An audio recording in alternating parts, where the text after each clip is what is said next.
통계비결을 풀어보는 잠재표 분석. 오늘도 한 회사를 공부해 보겠습니다. 오늘은 선택적 복지 전문 서비스업을 영위하고 있는 이지웰에 대해서 한번 분석해 보도록 하겠습니다.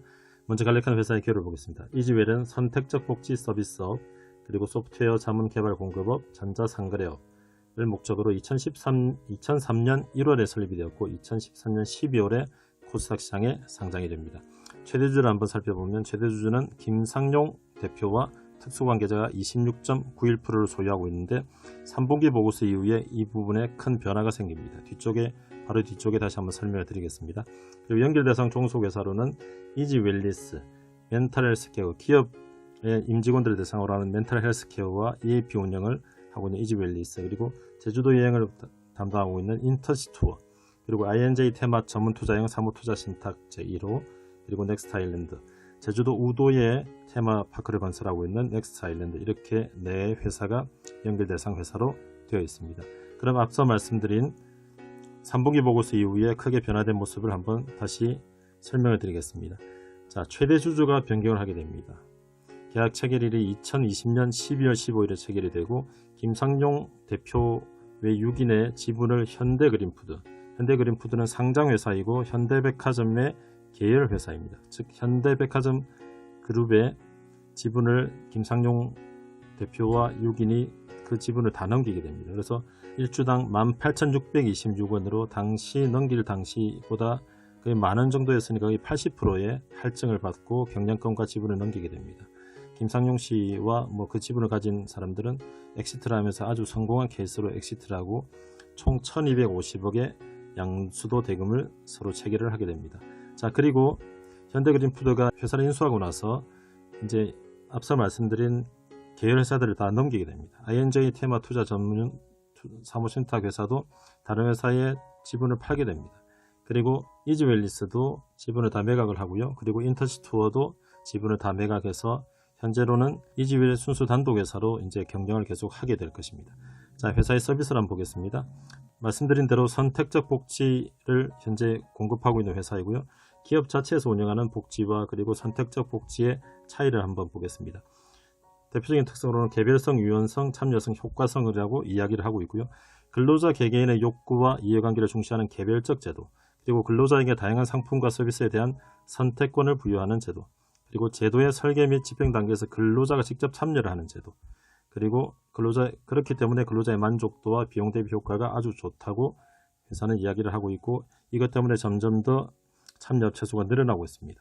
자, 홈페이지에 있는 서비스 규모를 보면요, 2019년 12월 기준인데 맡아서 하는 위탁 복지 예산이 총 1.4조 원, 그 회사들이 하고 있는 복지 예산, 그리고 고객사 수가 1,700개 회사, 그리고 회원 수가 즉 임직원들이죠, 175만 명, 그리고 복지 컨텐츠가 410개 정도 되고, 이 복지를 제공하는 제휴업체 수가 2,970개사, 이 정도 규모면 아주 큰 회사라고 볼 수가 있고요.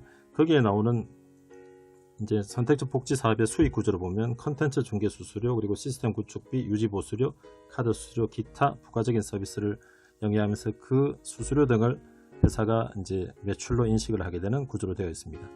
2005년 공공기관의 선택적 복지제도 의무 도입 이후에 빠른 성장세를 현재 지속하고 있다. 그리고 2000년대 초부터 이런 전문 사업자가 이제 시장에 진출을 하기 시작을 하고, 지금 설명하고 있는 이지웰과 그리고 SKMN 서비스, 그리고 이제너도 이런 회사들이 대표적인 회사들이고, 현재 이지웰이 약 50%의 시장 점유율 1위를 기록하고 있고, 앞서 말씀드린 상위 3개 민간 사업자가 시장 점유율의 대부분을 차지하고 있고, 중소형 회사들이 있다. 그리고 제공하는 서비스들로는 여행, 건강검진, 경조사, 기념일, 선물, 문화지원, 이러닝, 자기개발, 건강관리, 직무교육, 사무용품 등을 제공을 하고 있습니다. 이것들이 도입이 되기 전에는 그전에 이제 개별 회사들이 각각 여행사와 그리고 상조회사들과 따로 계약을 체결했지만, 현재 이지웰 등의 선택적 복지 회사가 플랫폼을 구성해서 서로 연계시켜주고 선택을 하게 만드는 그런 구조로 되어 있습니다. 그럼 회사의 매출을 한번 보겠습니다. 매출 실적은 이지웰리스 자회사 그리고 인터시투어 이 세 회사의 매출을 각각 나눠놨는데요. 이지웰의 매출이 2020년 3분기까지 652억 정도로 대부분을 차지하고 있습니다. 이지웰리스와 그리고 인터시투어의 매출은 그렇게 크지 않고, 그리고 아까 말씀드렸듯이 이제 이 회사들을 다 매각을 했기 때문에 이지웰의 매출 정도만 살펴보시면 될 것 같습니다. 복지사업 부분에 크게 두 가지로 나눠서 수수료 매출과 그리고 상품 매출. 회사가 직접 직매입을 해서 포털 등을 통해서 공급하는 상품 매출, 이렇게 두 가지로 나눌 수가 있고, 두 부분의 매출이 비슷하고 해마다 보시면 2018년, 19년 그리고 2020년 3분기를 보면 계속 조금씩 성장하고 있는 것을 매출 추이를 통해서 알 수가 있습니다.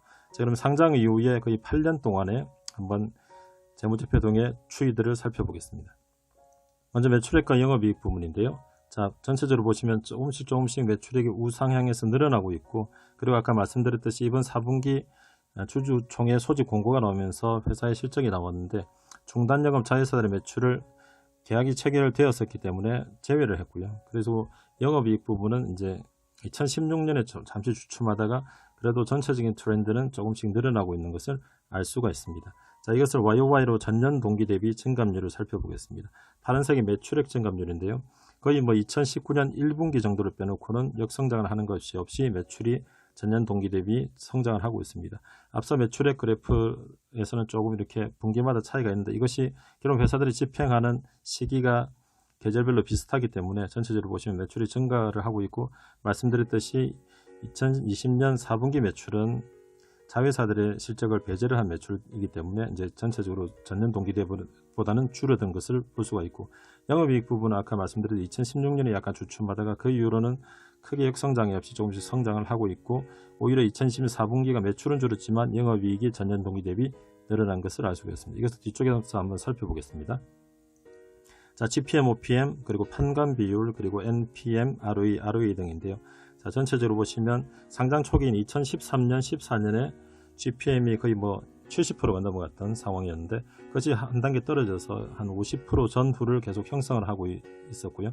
근데 판관 비율이 오히려 더 떨어져서, 그리고 아까 말씀드렸는데 2020년 4분기에 판관 비율이 22.3%로 그 전보다도 한 단계 더 떨어지게 됩니다. 이것은 중단작업의 판관비가 제외가 됐는데, 결국은 중단했던 자회사들의 판관비가 회사의 매출 대비, 그 회사들의 매출 대비 많은 부분을 차지를 하고 있었다는 것이고, 결국 이것이 제외되면 향후에 2021년 실적부터는 오히려 이제 판관비율이 더 줄어들어서 결국 GPM 빼기 판관 비율이 OPM이니까 빨간색인 OPM이 이제 더 성장을 하지 않을까 예상이 됩니다. 그래서 매출이 어느 정도 이지웰이 하고 있는 매출이 조금씩 증가를 하고, 그리고 판관비가 자회사들을 빼면서 더 줄어들게 되면 영업이익률은 더 좋아질 것으로 예상이 됩니다. 그리고 한번 살짝 순이익이 크게 떨어진 것은 이제 전환사채를 발행하고 난 뒤에 주가가 오르면서 전환사채의 부채 평가 손실이 발생을 했던 것이고요. 전체적으로 보시면 이제 회사가 자회사들을 매각하고 난 뒤에 이제 실적이 더 좋아질 것으로 예상을 해볼 수가 있습니다. 자, 그리고 ROE를 투풍 분석이라고 해서, 아까 ROE가 18.4%가 나왔는데 투풍 분석이라고 해서 매출액 순이익률 그리고 총자산회전율 부채비율 세 가지로 분해를 해서 살펴볼 수가 있습니다. 즉 ROE에 미치는 영향들이 어떤 것이 있는가를, 어떤 부분이 크게 영향을 미치는가를 알 수가 있는데, 자, 전체적으로 보시면 매출액 순이익률과 비슷한 흐름을 보이고 있고요. 부채비율이 한때 369%까지 갔다가 254%까지 낮아져 있고, 그리고 이제 총자산회전율이 떨어졌는데, 이 부분은 마지막 4분기는 이제 자회사들의 매출을 뺐기 때문에 총자산회전율이 떨어질 수밖에 없는 상황이고요. 자회사들을 매각하고 나면 결국은 총자산회전율은 자산들이 좀 빠지면서 오히려 올라갈 것 같고, 그리고 부채비율은 좀 떨어질 것 같고요.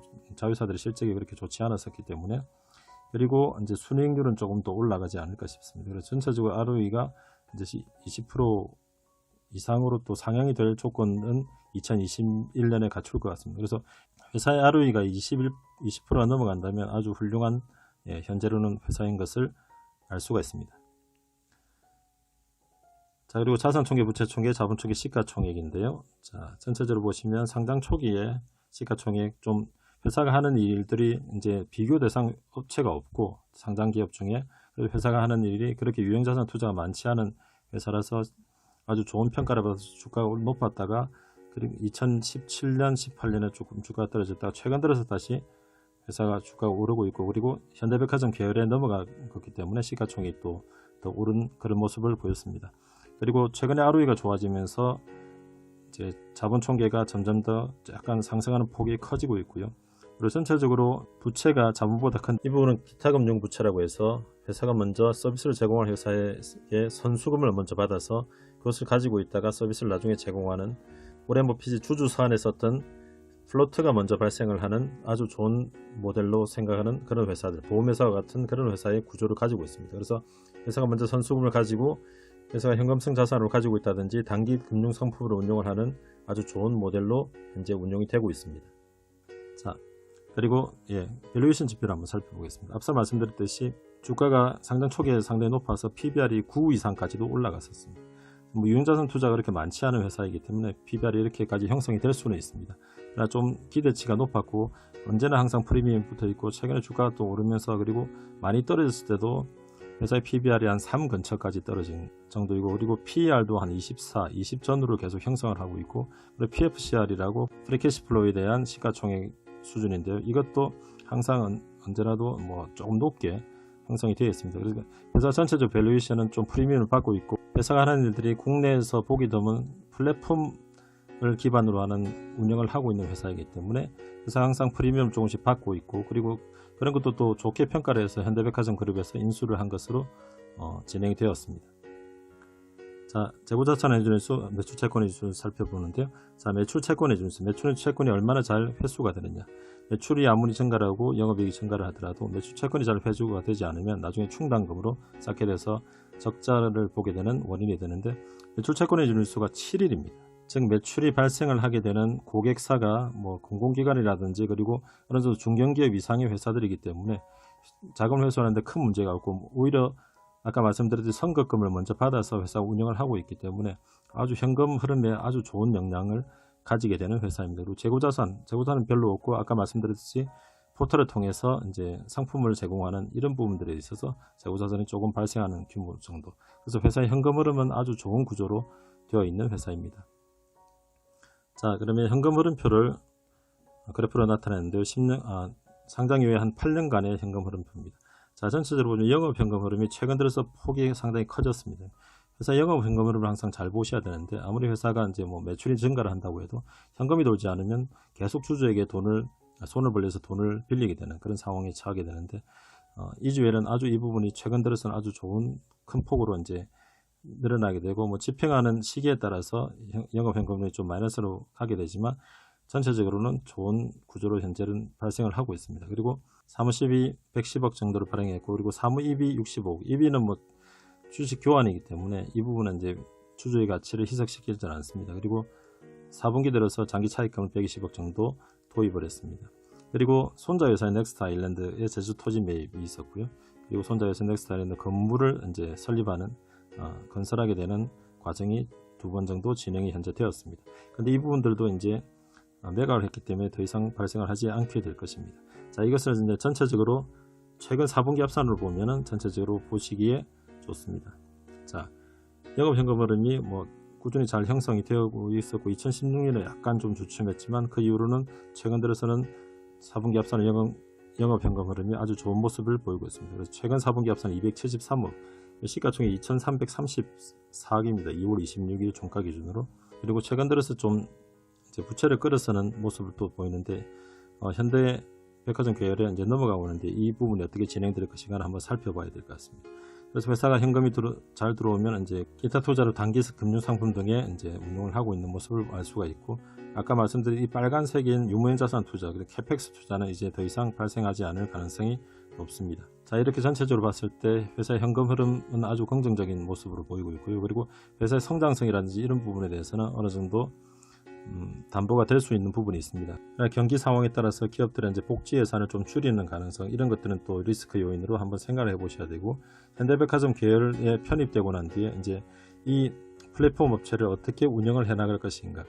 물론 개인 대주가 있을 때보다 현대백화점 계열로 편입이 되고 난 뒤에 훨씬 캡티브 매출이라든지 그리고 대기업 쪽으로 점점 더 서비스가 뻗어나갈 가능성은 점점 높아져 있는 상황입니다. 밸류에이션이 지금 이 수준이 어느 정도인지도 또 한번 검토를 해보시고 투자를 진행하셔야 될 것 같습니다. 이상으로 이주엘에 대한 분석을 마치겠습니다. 감사합니다. 영상이 유익하셨다면 구독, 좋아요, 알림 설정 부탁드립니다.